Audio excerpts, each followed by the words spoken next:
అందరికీ నమస్తే. నా పేరు అనిల్ కుమార్ మునగనూరి. మాది గిద్దలూరు, ప్రకాశం జిల్లా.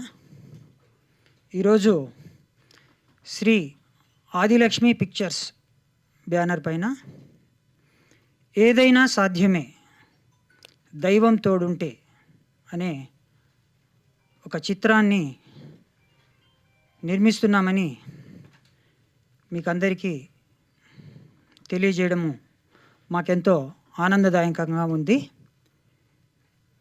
ఈ చిత్రం యొక్క విశేషాలు ఈరోజు మా మీడియా సోదరులందరితోటి పంచుకోవడానికి మీ ముందుకు వచ్చాము. ఈ చిత్ర విశేషాలు దాంతోపాటు ఈ చిత్రం యొక్క ప్రాముఖ్యతను ప్రపంచానికి తెలియజేయడం కోసము ఈరోజు ఇక్కడికి వచ్చిన మీడియా మిత్రులందరికీ, మీడియా సోదరులందరికీ మరోసారి ప్రత్యేకించి నా ధన్యవాదాలు. ఏదైనా సాధ్యమే దైవం తోడుంటే అనే ఈ టైటిల్ విన్నప్పుడు చాలామందిలో కలిగే ఒక భావన ఏమంటే, మానవ ప్రయత్నానికి దైవానుగ్రహం తోడైతే ఎనీథింగ్ కెన్ పాసిబుల్, ఏదైనా సాధించవచ్చు అని అనిపించవచ్చు. అయితే ఇక్కడ ఈ విషయాన్ని మీకు చెప్పబోయే ముందు నేను ఒక 2 విషయాలు మీతో ముఖ్యంగా చెప్పాలి. భారతదేశం యొక్క భవిత ఆ దేశం యొక్క యువత మీద ఆధారపడి ఉంటుంది. ఈరోజు యువత ఎలాంటి పరిస్థితుల్లో ఉన్నారనేది నేను ప్రత్యేకించి మీకు చెప్పాల్సిన అవసరం లేదు. కొంతమంది నిరాశలో ఉన్నారు, ఇంకొంతమంది నిస్పృహలలో ఉన్నారు, ఇంకొంతమంది ఆత్మహత్యల వైపుకు ప్రయాణం చేస్తున్నారు. ఇట్లా వాళ్ళున్న డిప్రెషన్ స్థితిలో నుంచి చాలా దయనీయమైన స్థితిలో ఆత్మహత్యలు కూడా చేసుకుంటున్నారు. అయితే ఈ చిత్రం ద్వారా మేము చెప్పాలనుకున్నది ఏంటంటే, ఒక వ్యక్తికి జీవితంలో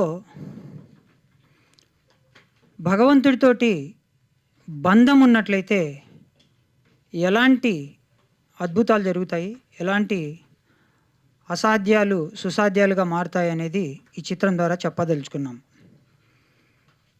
ఇంకో ముఖ్యమైన విషయం ఏమంటే, ఈ చిత్ర నిర్మాణం మొత్తము శ్రీ అమ్మా భగవాన్ బోధించినటువంటి బోధనల ఆధారంగా ఈ చిత్ర నిర్మాణం జరుగుతుంది. నేను దాంట్లో కొన్ని ముఖ్యమైన విషయాలను ఈరోజు చెప్తాను. మనకు ప్రతి మనిషికి జీవితంలో కొన్ని విలువలు అవసరం. అది బోధనల రూపంలో అవనివ్వండి, ఎట్లాగైనా కొన్ని విలువలు అవసరం. దీంట్లో మొదటిది యు ఆర్ యునిక్, అంటే నువ్వు ప్రత్యేకమైన వాడివి. నేను దీన్ని ఒక చిన్న ఎగ్జాంపుల్తో వివరిస్తాను. ఫర్ సపోజ్ మనకు ఒక మున్సిపల్ కార్పొరేషన్ ఉందనుకోండి. ఈ మున్సిపల్ కార్పొరేషన్లో ఆ కార్పొరేషన్కు ఉన్నటువంటి మేయర్ అందరికంటే పెద్ద స్థానంలో ఉంటారు. దాని తర్వాత ఇంకొంతమంది తక్కువ కేడర్లో ఉంటారు. కార్పొరేషన్ను మొత్తము క్లీన్గా ఉంచే అక్కడ పనిచేసే కూలీలు కూడా ఉంటారు. అయితే జనరల్గా అందరం ఏమనుకుంటామంటే, కూలీలది తక్కువ స్థాయి, మేయర్ది పెద్ద స్థాయి అని ప్రాపంచికంగా అదే చూస్తాం. అయితే ఇక్కడ నేర్చుకోవాల్సిన జ్ఞానం ఏంటంటే, నువ్వు కూలీ పని చేసినా లేకపోతే మధ్యస్థలో ఉండేటువంటి ఒక ఉద్యోగిగా ఉన్నా, మేయర్ స్థానంలో ఉన్నా, నీ పట్ల నీకు గౌరవము, నువ్వంటే నీకు ప్రేమ, నీ మీద ఒక కాన్ఫిడెన్స్ లేనప్పుడు నువ్వెప్పుడు విజయాన్ని సాధించలేవు. నేను కూలివాణ్ణి కదా, నేను చిన్న స్థాయి వర్గంలో ఉన్నాను కదా, నేను రోజువారీ జీతంతో పనిచేస్తున్నాను కదా అని ఏ వ్యక్తికైతే ఉంటుందో వాళ్ళు విజయం వైపు ప్రయాణించడం కష్టం అవుతుంది. ఇక్కడనే ప్రతి మనిషి నేర్చుకోవాల్సింది ఏంటంటే, తను చేస్తున్న వృత్తి వ్యాపారం ఏదైనా సరే అతను ఒక ప్రత్యేకము. ఎందుకంటే ఈరోజు మనం పోల్చుకున్నటువంటి కార్పొరేషన్లోనే నగరాన్నంతా శుభ్రం చేసే కూలీలు లేకపోతే నగరం అంతా ఎందుకు పనికి రాకుండా దుర్గంధంతో ఉంటుంది. సో వాళ్ళెంత ముఖ్యమో వీళ్ళు కూడా అంతే ముఖ్యం. సో మన పట్ల మనకు ఆ కాన్ఫిడెన్స్ పెరగాలి, ఏకాగ్రత పెరగాలి, మన మీద మనకు ప్రేమ పెరగాలి.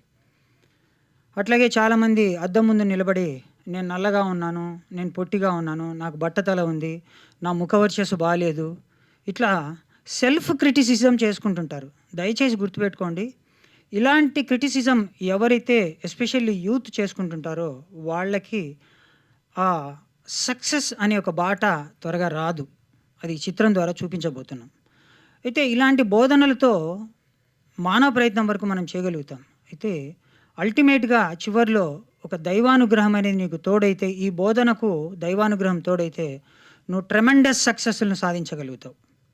అదే ఈ చిత్రంలో మేము చూపించబోతున్నాం.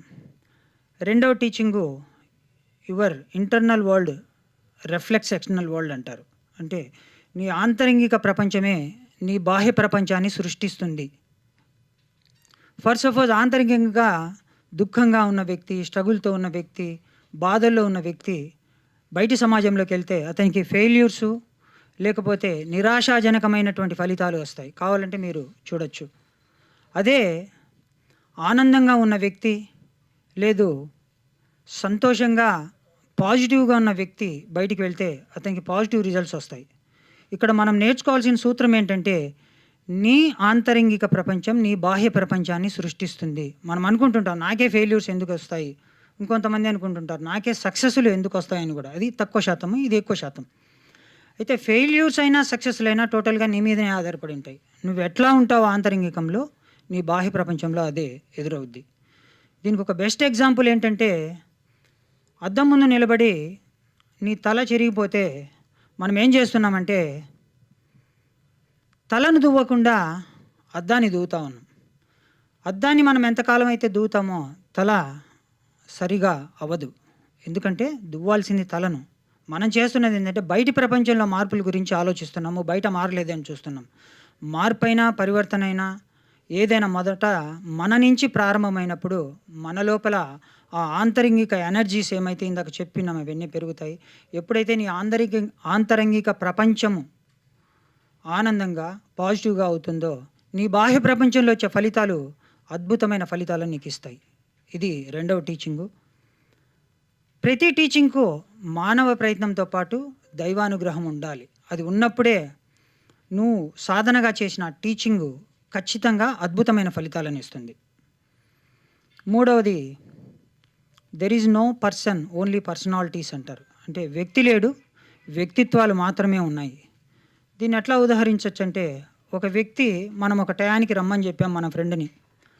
9:30కి రమ్మంటే అతను పంక్చువాలిటీ పాటించకుండా 10:30కి వచ్చాడు. నేను చెప్పింది ఎన్నింటికి, నువ్వు వచ్చింది ఎన్నింటికి అని చెప్పి అతని మీద కోపడ్డాం. అయితే అదే వ్యక్తి నీ క్లోజ్ ఫ్రెండే అతను. మన ఇంట్లో అంటే నా ఇంట్లో ఒక అవసరమైతే నేను బయట ఉంటే సాయంత్రం వచ్చి ఇంట్లో వెళ్ళి నాకు తెలియకుండానే ఇంట్లో సహాయం అందించి వెళ్ళాడు. పొద్దున నేను కోపగించుకున్న వ్యక్తి సాయంత్రానికి నాకు సహాయం అందించాడు. మరి ఉదయాన్నే అట్లా ప్రవర్తించిన వ్యక్తి సాయంత్రానికి ఇట్లా కూడా ప్రవర్తించాడు. ఒక్కోసారి ఒక్కోలాగా ప్రవర్తించిన వ్యక్తిని మనం ఏం చేస్తున్నామంటే ఒక ముద్రతోటే చూస్తున్నాం. ఈ వ్యక్తి ఇలాంటి వాడు అని ఒక ముద్ర వేసేస్తున్నాం అతని మీద. అయితే అతని లోపల డిఫరెంట్ పర్సనాలిటీస్ ఉన్నాయి. అందువల్లనే ఏ వ్యక్తిని మనము పూర్తిగా చెడ్డవాడని చెప్పలేము. తన లోపల కూడా మంచితనం ఉంటుంది. అందుకే మనము ఎప్పుడు వ్యక్తిత్వాలను చూడాలి కానీ వ్యక్తిని చూడకూడదు. వ్యక్తిని చూసిన వ్యక్తికి ఏమవుద్దంటే అతని మీద కంప్లీట్‌గా ఒక అభిప్రాయంలో ఇరుక్కొని పోతాడు, ఇతను ఎప్పుడు ఇట్లాగే అని చెప్పి. ఇది మూడో టీచింగ్. ఈ టీచింగ్ మనము అన్వయించాలన్నా, మనం లైఫ్‌లో ఇంప్లిమెంట్ చేయాలన్నా మనకు దైవానుగ్రహం అవసరం. దైవం తోడు అవసరం. మన ఇష్ట దైవం తోడు అవసరం. నాలుగో టీచింగ్ ఏమంటే ఇన్నర్ ఇంటిగ్రిటీ, అంతర్గత సత్యం.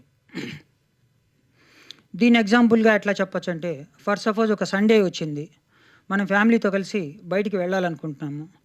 వెళ్ళే సమయంలో కరెక్ట్‌గా అంతా ప్రిపేర్ అయ్యి బయటికెళ్ళే సమయంలో మనకు ముఖ్యమైన బంధువులు మనకు ఎదురుపడి మన ఇంటికి వస్తున్నారు. వెంటనే మనం ఏమనుకుంటాము, అబ్బా! వీళ్ళు ఇప్పుడే రావాలనా, ఇన్ని రోజుల తర్వాత మేము ఒక పిక్నిక్ ప్లాన్ చేసుకొని బయటికి వెళ్తుంటే ఇప్పుడే వచ్చారని చెప్పి లోపల తిట్టుకుంటాము, లేకపోతే బాధపడతాము. ఒక్కొక్కరికి ఒక్కోలాంటి అభిప్రాయాలు. అయితే బయటికి మాత్రం రండి అని చెప్పి వాళ్ళను హగ్ చేసుకొని, కౌగిలించుకొని లోపలికి తీసుకెళ్తాం. అయితే ఇక్కడ మనం గమనించాల్సింది ఏంటంటే, ఉదయం నుంచి రాత్రి వరకు జరిగే ఈచ్ అండ్ ఎవ్రీ ఇన్సిడెంట్‌లో ఇలాంటి ఇన్సిడెంట్స్ మనకెన్నో జరుగుతాయి. ప్రతి ఇన్సిడెంట్‌లో మనము కవర్ అప్ చేసుకొనే వెళ్తున్నాం. ఒక చోట ఒకలాంటి దుర్గుణం రావచ్చు, ఒక చోట ఈర్ష్య రావచ్చు, ఒక చోట స్వార్థం కనిపించొచ్చు. మన లోపల ఉన్నాయి ఇవన్నీ. అయితే ఈ ఇన్సిడెంట్స్‌లో ఈచ్ అండ్ ఎవ్రీ ఇన్సిడెంట్‌లో మనమెవరం అనేది మనం చూసుకోవాలి. దీన్నే ఇన్నర్ ఇంటిగ్రిటీ అంటారు. మనమెవరము అనేది మనం చూసుకొని, మనము మన పరమాత్మతో చెప్తే చాలు. మీరెవరికీ చెప్పాల్సిన పనిలే. నా లోపల ఈర్ష్య ఉంది, నా లోపల స్వార్థం ఉంది, లేపోతే నేను చాలా బద్ధకస్తుడిని. ఒక చోట బద్ధకం కూడా మనం ప్రదర్శిస్తుంటాం. సో, ఈ ఇన్నర్ ఇంటిగ్రిటీ చాలా శక్తివంతమైంది. ఇది ఎవరైతే పాటిస్తారో వీళ్ళకి ఫస్ట్ జరిగేదేంటంటే, పక్క వ్యక్తిని జడ్జిమెంట్ చేయడం ఆపేస్తారు. ఎందుకంటే, ప్రతి డిఫాల్ట్‌ను తన లోపల చూసుకుంటున్నాడు గాబట్టి, ఎదుటి వ్యక్తి యొక్క డిఫాల్ట్‌ను వేలెత్తి చూపించడు. సో, అందువలన ఈ ఇన్నర్ ఇంటిగ్రిటీ అనే ఒక సాధన చాలా శక్తివంతమైనదిది. మనకి ఎక్స్‌టర్నల్ వరల్డ్‌లో గూడా చాలా ఫలితాలను పాజిటివ్‌గా ఇస్తుంది. అయితే ఇది మనం ఆచరించాలి. ఎప్పటికప్పుడు దైనందిన జీవితంలో జరిగే అన్ని సంఘటనల్లో నేనెవరు అనేది నువ్వు చూసుకుంటూ ముందుకెళ్ళాలి. నువ్వెవరో నీ అంతరాత్మతో చెప్తే చాలు. అందరితో చెప్పాల్సిన అవసరంలా. దీన్నే ఇన్నర్ ఇంటిగ్రిటీ అంటారు. ఈ ఇన్నర్ ఇంటిగ్రిటీ మనిషి జీవితంలో కర్మను కూడా తగ్గిస్తుంది. ఎందుకంటే జడ్జిమెంట్ ఆపేస్తాము. మనం ఎవరిని చూసి ఇంకో విధంగా మాట్లాడము. మనమెవరో మనం సెల్ఫ్ జర్నీ చేస్తుంటాము. అందువలన మనకు జీవితంలో వచ్చే నెగెటివ్ యాటిట్యూడ్స్ అన్నీ పాజిటివ్ యాటిట్యూడ్స్‌గా మారతాయి. ఇది inner integrity. Next fifth one, last one. ఇది లైఫ్ ఈజ్ ద రిలేషన్‌షిప్స్. జీవితం అంటేనే బాంధవ్యాలు. దాంట్లో తల్లిదండ్రులు ముఖ్యమైనది మనకందరికీ తెలుసు. ఇక్కడే మనము దైవంతో బంధం కూడా చూపిస్తాము. మన తల్లితో, తండ్రితో బంధం ఎట్లా ఉంటుందో, మనం పూజించే దైవంతో కూడా మనము అట్లాగే బిహేవ్ చేస్తాము. సో, ఫస్ట్ ఆఫ్ ఆల్ మనకి తల్లితో, తండ్రితో బంధము సరిగా ఉండాలి. తల్లి బ్లెస్సింగ్సు, తండ్రి బ్లెస్సింగ్సు ఖచ్చితంగా మనము ప్రతినిత్యము తీసుకోవాలి. ఈ తీసుకున్న బ్లెస్సింగ్సే మనకు తిరిగి ఎన్నో రూపాలలో మనకు పాజిటివ్ దృక్పథాలుగా, పాజిటివ్ యాటిట్యూడ్స్‌గా, పాజిటివ్ రిజల్ట్స్‌గా మన జీవితంలో సంక్రమిస్తూ ఉంటాయి. ఇట్లా ఒక 5 సిద్ధాంతాలతో ఆధారపడి ఈ చిత్ర నిర్మాణం మొత్తము జరుగుతుంది. అయితే ఈ చిత్రంలో ప్రధానంగా మేము చూపించేటువంటి ఇంకో కోణం ఏంటంటే, ఖచ్చితంగా నేను ఒక మాట చెప్పగలను. మేము టైటిల్ దగ్గర ఒక లోగో ఇచ్చాము. ఏ journey with boy friend, A journey with girl friend, A journey with God friend అని. అంటే ఇక్కడ అర్థం ఏందంటే, ఒక బాయ్ ఫ్రెండ్‌తో జర్నీ ఎట్లా ఉంటుందనేది మనకి తెలుసు. ఒక గర్ల్ ఫ్రెండ్‌తో జర్నీ ఎట్లా ఉంటదనేది మనకి తెలుసు. ఒక గాడ్ ఫ్రెండ్‌తో ఎట్లా జర్నీ ఉంటుందనేది కొంతమందికే తెలుసు. ఎందుకు ఈ మాట నేను చెప్తున్నానంటే, దైవంతో గాని నీకొక బంధం ఏర్పడితే, ఒక ఫ్రెండ్లీ బంధం గాని నీతో ఏర్పడితే, ఖచ్చితంగా నీ జీవితము అద్భుతంగా ముందుకెళ్తుంది. ఎందుకంటే, నువ్వు కొలిచేటువంటి నీ ఇష్టదైవమైనటువంటి దైవము నీతో పలుకుతున్నప్పుడు, నీతో స్పందిస్తున్నప్పుడు, నీకు అద్భుతాలు చేస్తున్నప్పుడు, జీవితంలో అద్భుతాలు జరగడం కాదు, జీవితమే అద్భుతంగా ఉంటుంది. ఆ కాన్సెప్ట్‌ను ఈ చిత్రంలో చూపిస్తున్నాము. చివరగా ఈ చిత్రంలో ఒక ముఖ్యమైన అంశము నేను చెప్తున్నాను. వాస్తవంగా ఈ చిత్ర నిర్మాణం గురించి మేము అనుకున్నప్పుడు కొంతమంది నాకిచ్చిన ఫీడ్‌బ్యాక్ ఏందంటే, మీరంతా దైవము, దేవుడు ఏదో మంచి అని చెప్తున్నారు. దీనికి డబ్బులు రావు. మీరు కాన్సెప్ట్ మార్చుకోండి అని చెప్పారు. అయితే నా లోపల ఉన్న ఉద్దేశ్యం ఏంటంటే, ఒక మంచిని గానీ, లేదంటే ఒక గొప్ప విషయాన్ని గానీ సమాజానికి ఎస్పెషల్లీ యువతకు ఇచ్చినప్పుడు కంపల్సరీగా మేము చేసే ఈ ప్రయత్నము 1% మందిని మార్చినా, వారు మారడంతోటి ఆ కుటుంబాల్లో కలిగేటువంటి ఆనందము మాకు పుణ్యమై తిరిగి వస్తుంది. ఖచ్చితంగా మాకు ఇంకో రూపంలో మేము కోరుకున్నటువంటి ఆ ఫలితాలు మాకు ఖచ్చితంగా వస్తాయనే ఒక దృఢ నిశ్చయంతోటి మేము ఈ చిత్ర నిర్మాణంలోకి ముందుకొచ్చాము. ఈ చిత్ర నిర్మాణము మేబీ జూన్ ఎండింగ్ నుంచి కంటిన్యూస్‌గా స్టార్ట్ చేయడం జరుగుతుంది. అట్లాగే నటీనట వర్గము, మిగతా సాంకేతిక వర్గాన్ని కూడా వీలైన త్వరగా ఎంపిక చేసి మేము చిత్ర నిర్మాణంలో ముందుకెళ్తాము. చివరగా ఒక మాట నేను చెప్పాలనుకున్నాను. ఈరోజు కాలేజీలో ఉండే యూత్ గానీ, సాఫ్ట్‌వేర్ ఫీల్డ్‌లో ఉండే యూత్ గానీ చాలామంది ప్రేమ కోసం క్రేవింగ్ చేసుకొని దాన్ని హత్యలుగా, లేకపోతే ఒక యాసిడ్ పోయడము, లేకపోతే వాళ్ళని చంపడం దాకా చాలా దారుణమైన పరిస్థితులు ఇవాళ మనము గమనిస్తున్నాం. అయితే ఈ చిత్రం చూసిన తర్వాత మేము చెప్పదలుచుకున్నది ఏంటంటే, మీరు ఏ క్రేవింగ్‌తో అయితే ఒక గర్ల్ ఫ్రెండ్‌తో, ఒక బాయ్ ఫ్రెండ్‌తో ఫ్రెండ్‌షిప్ చేయాలనుకున్నారో, అదే క్రేవింగ్ అవసరమైతే అంతకంటే ఎక్కువ క్రేవింగ్ తోటి మీరు మీ గాడ్‌తో ప్రయాణం చేయాలని సంకల్పం తీసుకుంటారు. మీ ఇష్ట దైవం మీకు కనిపించాలని, మీ ఇష్ట దైవంతో బంధం రావాలని ఈ చిత్రం చూసిన వాళ్ళు తపస్సు చేస్తారు. ఇది నేను చెప్పగలను. సో, ఇలాంటి ఒక గొప్ప చిత్రం నిర్మించాలన్నది మా సత్సంకల్పము. ఈ సంకల్పాన్ని మొదటగా ఈరోజు మేము ప్రారంభించాము. ఈ ప్రారంభాన్ని ప్రపంచానికి, ప్రజల వద్దకు తీసుకెళ్ళేది మా మీడియా సోదరులే కాబట్టి, మీ నుంచి వచ్చే సహకారం నుంచి మా చిత్ర నిర్మాణం మరింత ముందుకు వెళ్తుంది. అట్లాగే ప్రపంచవ్యాప్తంగా ఉన్న అమ్మా భగవాన్ డివోటీస్ అందరూ కూడా ఇది చూస్తారు. అయితే ఈ చిత్రంలో మేము మొత్తము మామూలు సాంఘిక విలువలతో ఉండే చిత్రంగానే చూపిస్తాము. ఎట్ ది సేమ్ టైం దైవంతో కనెక్షన్, దైవంతో బంధం ఉంటే ఈ టీచింగ్స్ని ఇంప్లిమెంట్ చేసి ఈ చిత్రం ద్వారా చూపించడం జరుగుతుంది. Thank you. నమస్తే. అందరికీ నమస్తే అండి. ఇప్పుడు ఏవైతే అన్న టీచింగ్స్ చెప్తున్నారో అవన్నీ నా లైఫ్లో నేను ఇంప్లిమెంట్ చేసుకొని నా పిల్లలతో కూడా అదే టీచింగ్స్ ఫాలో అవుతూ జనరల్గా వాళ్ళు కూడా అవే టీచింగ్స్ వింటున్నారు. అంటే ఇప్పుడు అంతరంగ ప్రపంచాన్ని చూసుకుంటే బయట ప్రపంచం అట్లనే ఉంటుంది అని అన్న ఏ టీచింగ్ అయితే చెప్తున్నారో అదే నా పిల్లల విషయంలో నేను బయట అనేది చెయ్యలేదు. అన్న ఒక స్టెప్ ఫార్వర్డ్ చేసి ఇది పిల్లలకి యూత్ అందరికీ అందించాలని చెప్పి ఇది మంచి థాట్. అయితే నేను నా పిల్లల విషయంలో నేను ఇది ఇంప్లిమెంట్ చేస్తున్నానండి. అలానే రన్ అవుతుంది ఇప్పుడు. అది మాత్రం కాన్ఫిడెంట్గా నేను చెప్పగలుగుతాను. నా ఏజ్ కూడా నేను ఇక్కడ ధర్మాల్లో స్టార్ట్ అయ్యేటప్పుడు 13 ఇయర్స్ ఏజ్ నుంచి నేను అమ్మా భగవాన్ టీచింగ్స్ వింటున్నాను. స్టిల్ నౌ ఇప్పటి వరకు అన్న ఏవైతే టీచింగ్స్ చెప్పినారో అవి 100కి 200% కరెక్ట్ అండి. అదే జరుగుతుంది నా లైఫ్లో కూడా. ఇట్లాంటి యూత్ చాలామంది ఉన్నారు.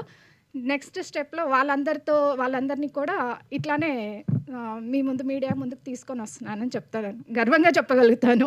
థ్యాంక్ యూ అండి. చాలా థ్యాంక్స్ అండి. ఇందులో నేను మెయిన్ పాత్ర పోయి జాబ్ చేస్తున్నాను.